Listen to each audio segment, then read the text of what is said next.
Vous allez plonger au cœur d'une nouvelle histoire passionnante et inspirante. Bienvenue dans 10 minutes, le podcast des Français dans le monde. Je suis Gauthier Saïs et j'ai le plaisir de passer 10 minutes avec Julia Tatin, direction Agadir, au Maroc. 10 minutes, le podcast des Français dans le monde. Françaisdanslemonde.fr. Une famille parisienne, tout le monde a son petit train-train dans la capitale. Julia voulait, elle, voir du pays. C'est réussi aujourd'hui, établie au Maroc. On la retrouve dans le cadre de notre partenariat avec Le Petit Journal. Les équipes du Petit Journal m'ont dit « Interroge Julia, tu vas voir, ça va être passionnant ». Bonjour et bienvenue Julia. Merci beaucoup et merci pour cette introduction. C'est vrai que dans la famille, t'es la seule à avoir eu la bougeotte. Oui, au final, je suis la seule à avoir eu cette envie dès mon plus jeune âge de voyager et de découvrir d'autres cultures. La seule, ça c'est clair. Alors tu fais des études d'agronomie avec une spécialisation dans la gestion de l'eau.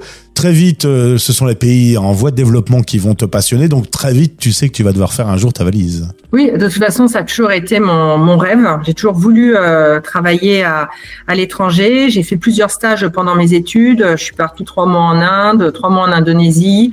J'ai vécu quasiment 1 an au Chili. Et donc, je le savais, ça a toujours été ma vocation de vivre à l'étranger. Alors, tu avais un choix, c'était l'Amérique latine.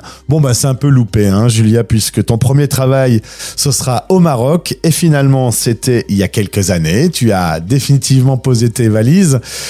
C'était une surprise, finalement, ce coup de cœur pour le Maroc. Ah oui, complètement. J'avais jamais mis les pieds avant cela au Maghreb. Je connaissais pas du tout. Mais je cherchais du travail comme n'importe quel jeune qui sort avec son premier diplôme. Et puis, il y avait un poste comme ça pour une société française qui cherchait un VIE, donc un volontariat international en entreprise, pour développer, donc à l'époque, on parle d'il y a quasiment 20 ans, un produit biologique. Donc déjà, ça m'avait attiré. Et donc, ils voulaient quelqu'un qui parlait espagnol parce qu'à l'époque, dans la région d'Agadir, il y avait beaucoup d'agriculteurs espagnols qui s'étaient implantés. Et donc, ça correspondait bien, en fait, à mon profil. Je parlais espagnol, français, anglais, un produit biologique. Je me suis dit, allez hop, on y va. 2 ans, c'est court. Et puis, ça fait une bonne première expérience. Et c'était il y a 18 ans. Donc, finalement, ça s'est plutôt bien passé. Est-ce que tu te souviens, si tu te replonges il y a 18 ans, ton arrivée, qu'est-ce que tu t'es dit au début? Il y a eu coup de foudre directement ou un petit temps d'adaptation? Je pense qu'il y a eu un petit temps d'adaptation parce que le Maroc, il y a 20 ans, c'était pas le Maroc d'aujourd'hui. En plus, moi, j'ai tout de suite été dans la partie agricole. Donc, faut se dire que à l'époque, on est arrivé, je suis arrivée dans des endroits où on avait pas Internet, limite c'était compliqué d'avoir le téléphone là-bas. Enfin, c'était vraiment le Maroc rural. Donc, il y a eu un petit temps d'adaptation, mais par contre, ce qui m'a tout de suite captivé, c'était le challenge et l'énergie qu'on ressentait au Maroc pour le business, toute cette volonté, ce développement. Ça fait 20 ans que je vis au Maroc aujourd'hui et à aucun moment, j'ai pas vu le Maroc évoluer. Et je pense que c'est ça qui m'a porté et qui m'a fait rester, en fait, et qui me fera rester maintenant j'espère jusqu'à la fin de ma vie, mais voilà. Tu as même dit pour les équipes du Petit Journal, je ne peux pas quitter Agadir, il y a quelque chose de magique ici. C'est quoi? Ouais, ça c'est vrai. Alors ça c'est vraiment, des fois je me dis, maintenant quand on m'entend parler, on a l'impression que c'est moi qui suis une Gadiri depuis toujours. Mais oui, même aujourd'hui le business me porte dans des régions comme Casa ou Rabat ou le nord du Maroc. Et pourtant, Agadir, ça reste ma ville de cœur et je sais pas, et beaucoup de gens le disent, Agadir, ça reste, je pense que parce que mine de rien, ça reste une petite ville, un peu, une famille, on va dire, tout le monde se connaît, et mais oui. Je sais pas, je serais pas expliqué. 2019-2020, une petite évolution. Tu vas laisser le gros groupe français, puis tu vas te mettre à ton compte. Tu as envie d'accompagner des éleveurs, des agriculteurs pour faire évoluer l'agriculture marocaine. Je pense que tu as bien fait de le faire, c'est chose faite. Oui, je pense que beaucoup de gens le disent, quand on arrive à la fin de la trentaine, début de la quarantaine, on a envie de faire des choses qui nous ressemblent plus. Et bon, en tout cas, moi, c'est tout à fait ce qui s'est passé. J'ai passé 13 années de challenge où on n'a pas arrêté, on s'est développé. Enfin, c'était vraiment incroyable. On est arrivé jusqu'à plus de 1000 hectares au Maroc. On gérait plus de 4500 employés. J'étais directrice adjointe. C'était vraiment une opportunité de fou. Mais il y a eu un moment où j'avais envie de revenir en fait à mes bases, à mes valeurs, à accompagner des agriculteurs sur le terrain, des éleveurs, pouvoir proposer des produits qui étaient durables, trouver des solutions pour eux dans ce monde qui est en train de changer, où on est attaqué par tout ce qui est changement climatique, l'augmentation des coûts. Voilà, et j'avais besoin en fait de me retrouver de nouveau sur le terrain. Et tu as travaillé avec des engrais organiques, des huiles essentielles pour remplacer les antibiotiques. Dire quitte à faire le boulot, autant bien le faire. Ouais, bah c'était voilà, j'avais envie d'amener des choses qui, de toute façon, j'avais besoin en fait d'être différente de ce qui était proposé sur le marché, parce que je suis une femme, parce que je suis française, parce qu'il y a déjà des énormes groupes qui sont installés depuis très longtemps et qui proposent déjà plein de produits agricoles. Voilà, ça sert à rien que moi je vienne avec la même chose. Donc j'avais envie de faire la différence et de proposer des choses qui étaient différentes. Voilà, c'est pour ça que je suis arrivée avec des gammes de niche, on va dire. Les huiles essentielles étant vraiment le produit auquel j'ai cru pour remplacer les antibiotiques dans les élevages et auquel j'accompagne beaucoup d'élevages aujourd'hui et pas qu'au Maroc, c'est en train de se développer au Mali, au Burkina, au Sénégal. Donc c'est des choses dont je suis fière d'avoir développé. Mais dis donc Julia, on parlait du fait d'être une femme, on l'a tous remarqué dans cette interview, mais quand on regarde les chiffres, 1% des femmes en milieu rural sont propriétaires des terres agricoles, 7% des exploitations agricoles marocaines sont gérées par des femmes, et il y a un autre combat aussi alors finalement. Oui, voilà, c'est vrai que c'est pas facile, bien sûr, que ce soit en Europe ou que ce soit au Maroc ou ailleurs. Par contre, on est accepté quand on est sur le terrain, qu'on montre de la compétence et tout ça.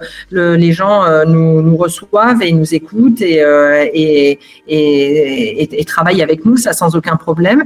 Et ce que je trouve bien, enfin moi en tout cas, j'espère être un exemple et pouvoir donner l'envie à d'autres femmes de s'installer et de se lancer dans leurs projets, parce qu'au final, je pense que si moi j'y arrive, en plus au Maroc, dans l'agriculture, je me dis que tout le monde, voilà, en tout cas, ça peut donner l'envie à d'autres d'y croire et de se mettre aussi à leur compte. En tout cas, tu es lauréate Le Petit Journal pour les trophées des Français au Maroc, grâce à la fondation en 2020 donc de Agritentech. Un beau cadeau pour saluer ton parcours de Paris jusqu'au Maroc aujourd'hui. Tu as dû brandir ce prix avec une certaine fierté. Oui, parce qu'au final, en fait, souvent, j'accompagne les gens. Et là, pour une fois, c'est vrai, on a une petite fierté parce que pour une fois, d'un coup, les gens me disaient, c'est ton parcours, c'est ce que tu fais. Alors que moi, souvent, je mets en valeur, je fais beaucoup de formation, de la pédagogie pour développer les autres, accompagner les gens. Et là, tout d'un coup, que ça soit un peu le contraire et que tout le monde me dise, waouh, t'as vu tout ce que tu fais. Des fois, nous, on est dans notre quotidien. Bien sûr, je suis entrepreneur, donc j'ai des hauts et j'ai des bas, comme tout le monde. On va pas se mentir. La vie n'est pas, voilà, on a des combats de tous les jours. Et là, tout d'un coup, d'avoir ce prix, ça m'a donné encore plus de courage et d'espoir de me dire que j'étais dans la bonne voie. Ouais. Est-ce que tu étais la reine de la ruche ce jour-là, lorsque tu as eu ton prix ? Je te parle abeille parce que je sais que c'est quelque chose qui te tient particulièrement à cœur, même si je suis pas sûr que les termes soient bons, je suis pas un apicologue. Non, mais par contre, c'est vrai, c'est un des premiers projets que j'ai lancé parce qu'en fait, j'ai monté ma société. Un mois après, je suis tombée dans le Covid.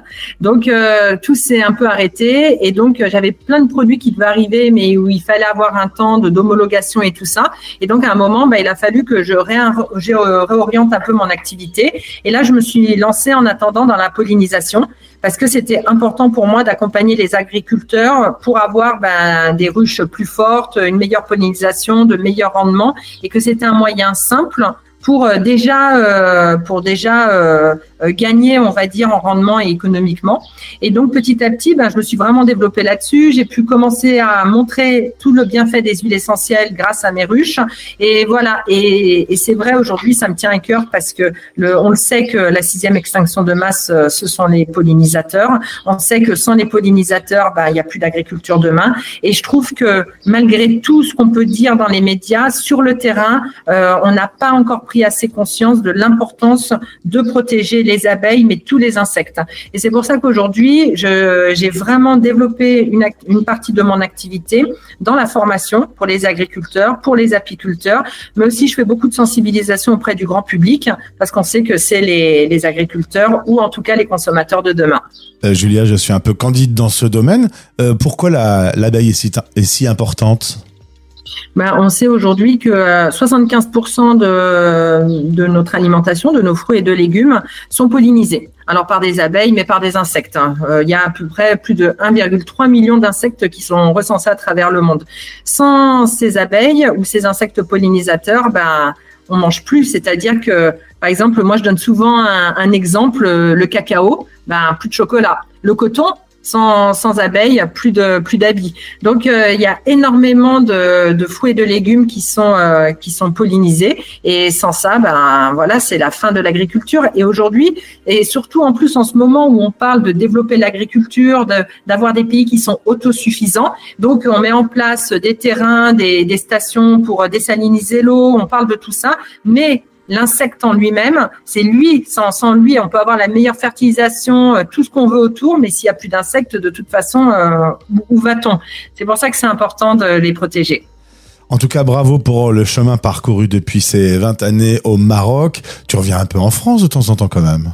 Oui, de temps en temps, l'été, l'hiver, bien sûr. Non, bien sûr, la France reste quand même mon pays de cœur.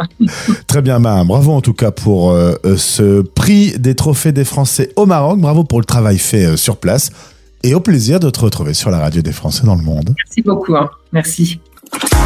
Français dans le monde. Vous écoutez la voix des expats.